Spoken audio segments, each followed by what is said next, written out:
আসসালামু আলাইকুম ওয়া রাহমাতুল্লাহি ওয়া বারাকাতুহু। আলহামদুলিল্লাহি রাব্বিল আলামিন, আসসালাতু ওয়াসসালামু আলা সাইয়্যিদিল মুরসালিন ওয়া আলা আলিহি ওয়া সাহবিহি আজমাইন। আজকের আলোচনা হলো হযরত আদম আলাইহিস সালাম ও হযরত মুসা আলাইহিস সালাম এর তর্ক।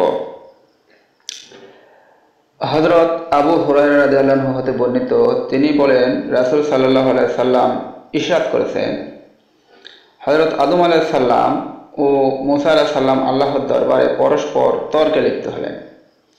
এতে আদম আলাইহিস সালাম মুসা আলাইহিস সালামের উপর বিজয়ী হলেন। হযরত মুসা আলাইহিস সালাম বললেন, আপনি আদম আলাইহিস সালাম, যাকে আল্লাহ তাআলা স্বীয় কুদরতের হাতে সৃষ্টি করেছেন এবং আপনার মধ্যে তার রূহ সঞ্চার করেছেন।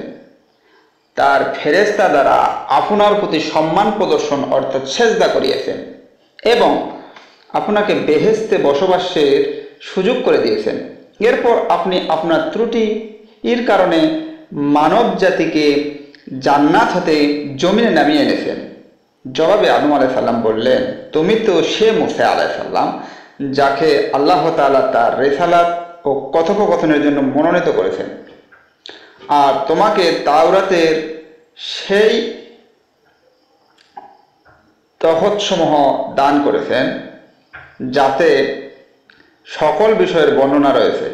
এছাড়া তিনি তোমাকে গোপন আলোচনার জন্য তার নৈকট্য দান করেছেন। অতএব তুমি কি বলতে পারো, আমার সৃষ্টির কত সময় পূর্বে আল্লাহ তাআলা তাওরাত লিপিবদ্ধ করেছেন? হযরত মুসা আলাইহিস সালাম বললেন, 40 বছর পূর্বে।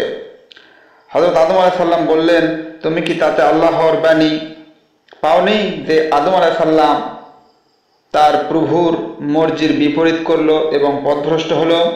হযরত মুসা আলাইহিস সালাম বললেন, হ্যাঁ পেয়েছি।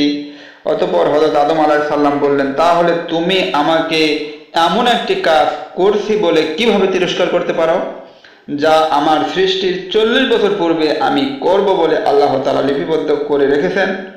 রাসূল সাল্লাল্লাহু আলাইহি সাল্লাম বললেন, এই বিতর্কে হযরত আদম আলাইহিস সালাম হযরত মুসা আলাইহিস সালামের উপর জয়ী হলেন।